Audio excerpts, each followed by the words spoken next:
Assalamualaikum warahmatullahi wabarakatuh. Hello everyone, my name is Shinta Aulia. I'm from Ekpoiman. Today I want to reading. Early on in today's lecture, I mentioned the importance of hand gesture and I said that I touch on some of this. Pardon the pun, hand gesture are, of course, often cultural bound and can vary from group to group. But there are a few of them which, if not universal, are very common in that around the world. I like to focus on the history of war gesture in particular, the salute, the thumb up, the high five, and the handshake.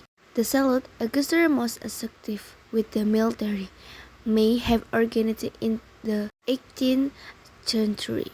The Grenadier Guards, on one of the oldest regiments of the British Army, used helmets in the form of cones. These were held in place by skin strap. It was difficult to raise your helmet when greeting someone. So the soldiers simply touched their head with one short movement of the hand before quickly putting it back down again at their side. The thumbs up gesture apparently goes back a lot further.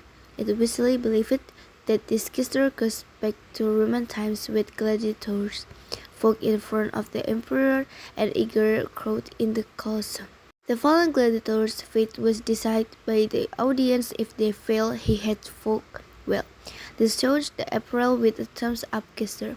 The emperor will confirm this, and they will spare the gladiator's life if the crowd gave a thumbs down.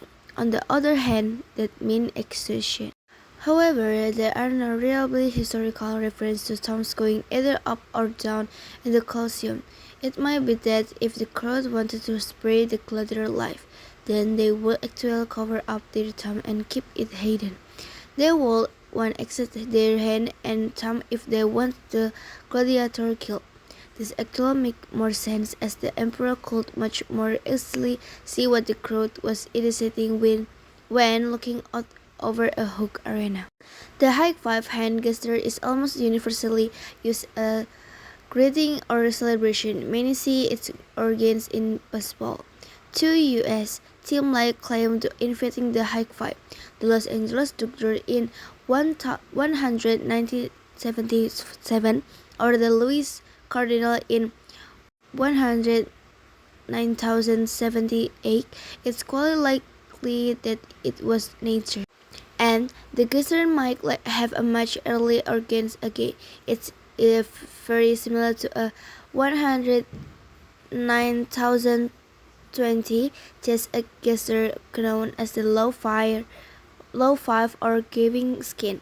This gesture involved people slapping each other, lower hand also in celebration. There are in fact numerous references to the low five in film of the era. Perhaps the high five is just an evolution of the gesture. The final gesture I'm going to mention today is the handshake. It dates back a greeting at least as far as ancient Greece. In the Acropolis Museum in Athens, the base one of the columns show goddess Hera shaking hands with Athena, the goddess of wisdom at court.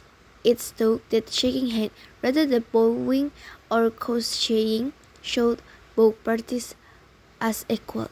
In 17th century marriage portrait in Europa, we find many examples of handshake between husband and wife.